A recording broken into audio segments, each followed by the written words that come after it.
գործեր են լինում, նաև գումարային որոշակի, այսպես ասած, խավեր որ ասած լինում այս հարցերի լուծումը ինչպես է պատկերացնում։ Շնորհակալություն։ Երկիրը ունենում է երկրի վարչապետ եւ էկոնոմիկայի նախարար, ոչ միայն նրա համար, որ նստեն եւ տեղում հրամաններ արձակեն իրենց ենթականերին, այլ գնան եւ բանակցեն հարևան երկրների հետ լավ ռեժիմներով։ Շատ կարևոր է երկրի վարչապետի որպես տնտեսական բանակցող ով լինելը։ Եթե երկրի վարչապետը ճիշտ հնարավորություն ունենա բանակցի հարևան երկրների հետ, տնտեսական խոչընդոտներ Հայաստանի համար չի լինելու։ Եթե երկրի վարչապետը հնարավորություն ունենա ու կարողանա,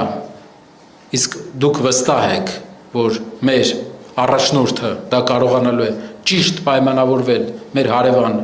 եւ բարեկամ Վրաստանի հետ, մեր մյուս հարևանների հետ, ում հետ այսօր էլ ունենք լավ հարաբերություններ, կարող եք վստահեցնել ձեր ընկերոջը, որ այդպիսի խնդիր չի լինելու, բայց հավելյալ անցակետերում էլ հայկական ապրանքը ունենալու է ավելի արագ անցնելու հնարավորություն, քանի որ պայմանավորվել մենք գիտենք, պայմանավորվել բանակցել, ինձ թվում է բոլորը կարող են վստահ լինել, որ այդ ձևաչափով տնտեսական բանակցությունների ձևաչափով Սամվել Կարապետյանից լավ բանակցող եւ պայմանավորվող հնարավոր է Հայաստանում այս պահին չլինի։ Ադրբեջանի հետ կապված։ Ադրբեջանի հետ կապված առևտուրը մի քիչ մտավախություն կա, որը ես արտահայտել եմ։ Նավթի գնումը, բենզինի գնումը պետք է լինի մաս ավելի լայն, ավելի շրջանակային պայմանավորվածության հայ-ադրբեջանական տնտեսական եւ մյուս հարաբերությունների կարգավորման։ Մենք մեր հարաբերությունները ոչ միայն տնտեսական է, մենք ունենք առաջնային գերիների հարց, առաջնային մեր հայրենիքի այն մարդկանց, ովքեր ցանկանում են վերադառնալ իրենց հայրենիք, իրենց անվտանգության մասը, հասկանում եք ում մասին է խոսքը։ Կան հարցեր Ադրբեջանի հետ։ Նավթը, գազը հնարավոր է իրար հետ աշխատել միայն այն պարագայում, եթե հայկական ապրանքն էլ գնալու է Ադրբեջան։ Իրենք կառնեն մեր ապրանքը նույն քանակությամբ։ Եթե կառնեն, ուրախությամբ կարելի է այո, ինչը։ Ուրեմն անդրադառնամ այդ ցանկին։ Ցանկի մեջ նշվում էր գյուղմթերք։ Հարգելի հայրենակիցներ, Ադրբեջանը տարածաշրջանի ամենաէժան գյուղմթերք արտադրող երկրներից է։ Գազը շատ համարյա անվճար է այդ երկրում, երկու անգամ էժան է։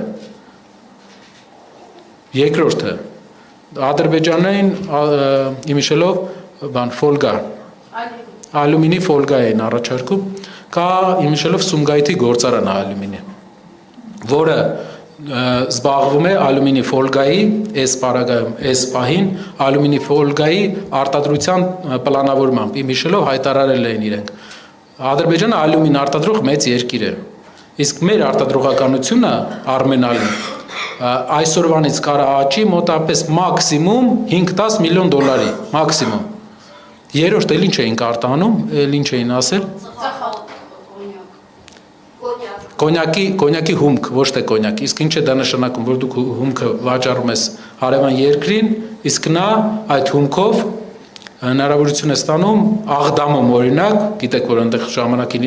եղել է կոնյակի գործարան, Աղդամում լցնել կոնյակ։ Հայաստանի այն ինչ որ իրենք առաջարկել են, դա տնտեսական առումով ինքնարժեքերի ցիկլին շտիրապետող մարդը միայն կարող է հավատալ, որ Ադրբեջանը մեզանից առնելու է գյուղմթերք, ասենք լոլիկը առնելու Ադրբեջանը Հայաստանից, ամբողջ տարածաշրջանը Ադրբեջանն է մատակարարում։ Կամ ընտանիք կենդանիներ կան, որ կարելի է ուզում եմ նշել, հարաբերությունները հարևան երկրների հետ կարգավորելը արմատական նշանակություն ունի մեզ համար, բայց այդ հարաբերությունների շրջանակները միակողմանիությունը մեզ դուրս չի գալիս, մեզ դուրս չի գալիս, որ մենք առնում ենք միշտ, մենք տալիս ենք միշտ եւ չկա մյուս կողմը, դա է հարցը։